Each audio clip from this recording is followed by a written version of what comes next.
Olá, neurociência parece um nome difícil e quem não conhece pode dizer que isso não tem nada a ver com o nosso dia a dia. Mas você sabia que ela pode contribuir até mesmo na liderança, por exemplo? Mas como usá-la em nosso benefício?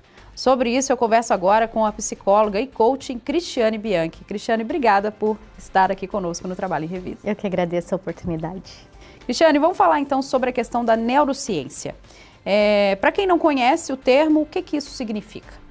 Bom, a grosso modo, a gente pode dizer que a neurociência é o estudo do meu comportamento baseado no funcionamento do meu cérebro. Como o meu cérebro tende a funcionar e isso influencia nos meus comportamentos. Então, se a gente parar para pensar, o nosso cérebro, ele trabalha de uma maneira que ele economiza energia.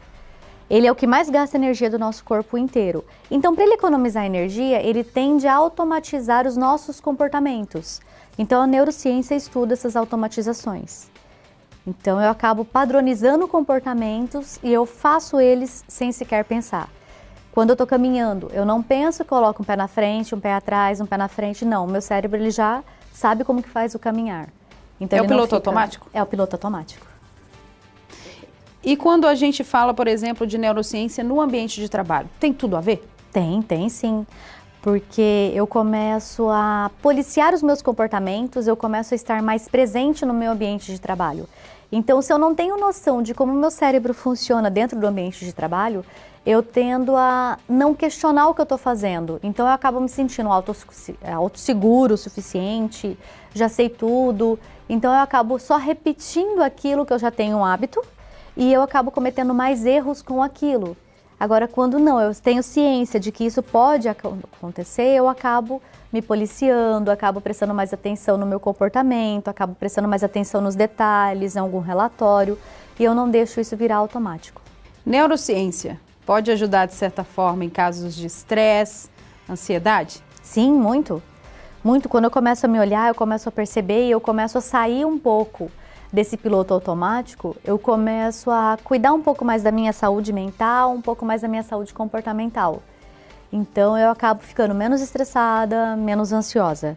E tem um fator interessante nessa funcionamento neuronal, vamos colocar assim, que chama-se amígdala cerebral. E ela é responsável pela nossa falta ou aumento de inteligência emocional. Quando eu estou irritada, quando eu estou estressada, quando eu estou muito ansiosa, essa amígdala cerebral libera substâncias que nos cegam. É igual aqueles filmes de Missão Impossível. Eu entro para roubar algo e fecha todas aquelas grades ao redor. Então a amígdala cerebral ela faz isso. Quando eu estou irritada, eu cego a minha razão e é só a minha emoção que fala. E ela tem exatos de duração 10 segundos. Por isso que quando a gente está irritada, a gente faz e depois, não devia ter feito isso.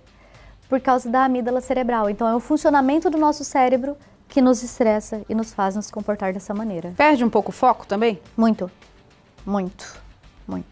Depois que passa os 10 segundos, por isso que tem que ir lá a conta de 0 a 10. Então depois que passa os 10 segundos, a gente volta a ter foco, a gente volta a racionalizar. E quais são os prejuízos que a raiva, o estresse dentro do ambiente de trabalho pode trazer também? Tanto para mim, quanto ser humano, quanto para os colegas. Para mim, as psicossomatizações, que são as doenças emocionais que o nosso cérebro vai desencadeando. Gastrite, sinusite, rinite, queda de cabelo, psoríase, que são aquelas coceiras na pele. Então, são algumas psicossomatizações. Então, o nosso cérebro ele acaba jogando para o nosso corpo coisas que ele não dá conta de trabalhar. E com colegas de trabalho, a desarmonia, as fofocas, as intrigas, as dificuldades em si. A neurociência ela pode contribuir até na questão da negatividade, estimular essa positividade também dentro da empresa? Muito. Quando eu começo a trabalhar dentro da minha cabeça e mudar os meus focos de pensamento, eu começo a sair do automático e ter a consciência, eu começo a olhar com mais positividade para as coisas. É possível estimular então também a neurociência? Muito. Tem muitas pesquisas hoje em dia que colocam a neuroplasticidade. Antigamente eram só as crianças que aprendiam, eram só as crianças que tinham mais facilidade. Hoje não, hoje tem se comprovado que até o idoso ele pode aprender muito mais fácil, mas estimulando o cérebro. Então tem alguns pesquisadores que colocam, escovou o dente com a mão direita, escova com a mão esquerda, para poder justamente exercitar o cérebro. E neurociência na liderança, na gestão, como pode ser feita também? Também com essa questão do sair do automático, do se permitir olhar para o outro. Então, às vezes, o líder está tão acostumado a funcionar daquela maneira, tão habituado a se posicionar daquele jeito, então ele começar a se olhar, ele começar a ponderar os comportamentos, sair um pouco do automático, começar a observar o comportamento dele. Tem até uma técnica hoje em dia, que é o Mindfulness, que significa atenção plena, que fala fazer uma coisa por vez. Vou te dar um feedback, eu como líder, eu vou me focar apenas no teu feedback, esquecer os problemas lá atrás, focar no hoje. Então, tô comendo, apenas comer. Tô com alguma dificuldade X, eu vou focar só naquilo e não ficar olhando todos os redores. Mas no mundo de hoje é difícil, não é? Eu não diria difícil, eu diria desafiador. Isso é uma das coisas da neurociência, trocar as palavras. Quando a gente fala difícil, o meu corpo fecha. Quando eu falo desafiador, o meu corpo se abre. Então, é desafiador, muito desafiador, mas tem como a gente evoluir. É trabalhoso, mas tem como. A culpa é da quantidade de informação? Muito, muito. Quantidade de informação, internet, celular. Então, hoje em dia, a gente não fica mais no ócio. É raro você ver uma pessoa olhando para nada. Ou tá no celular, ou tá com algum computador. A pessoa não se permite ficar parada. Então, tá o tempo todo mexendo, movimentando a cabeça, movimentando o cérebro e não permite um descanso. As empresas estão cada vez mais investindo na neurociência, apesar de ser nova, digamos assim? Ainda está bem escassa, ainda a gente não tem muito investimento, esse olhar ainda para a neurociência. Mas eu creio que ao longo dos anos ela vai acabar tomando mais conta das empresas, justamente para evitar acidentes de trabalho, justamente para ajudar na questão da harmonização entre os colaboradores. Ela tende a crescer cada vez mais. Para a gente finalizar então, Cristiane, eu gostaria que você desse dicas para as pessoas, tanto para os líderes, quanto também para os empregados, nesse sentido da neurociência, do autoconhecimento, da inteligência emocional, que tem tudo a ver também, né? Tem sim.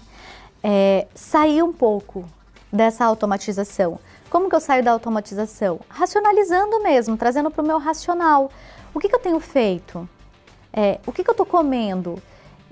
Saborear, uma coisa simples que já ajuda a gente a mexer no nosso cérebro, saborear os alimentos. Colocar o alimento na boca, se permitir sentir o aroma, o sabor, a textura. Tá conversando com alguém, olhar dentro do olho do outro, estar presente. Deixar celular, deixar em televisão, notebook, tablet, mas se permitir olhar para o outro, se permitir ter essa troca, tanto dentro da empresa quanto na vida pessoal. E a palavra-chave, presença. É esquecer tudo e estar momentos com qualidades, momentos memoráveis. Cristiane, muito obrigada pela sua presença aqui conosco e até a próxima. Até a próxima. Chegamos ao fim de mais um Trabalho em Revista. Lembrando, é claro, que você pode rever este programa quando quiser, acessando a página do TRT no YouTube. O endereço aparece aí na sua tela. Aproveite para seguir o Tribunal nas redes sociais e assim ficar por dentro do que ocorre na Justiça do Trabalho em Mato Grosso. Obrigada pela audiência e até o nosso próximo encontro.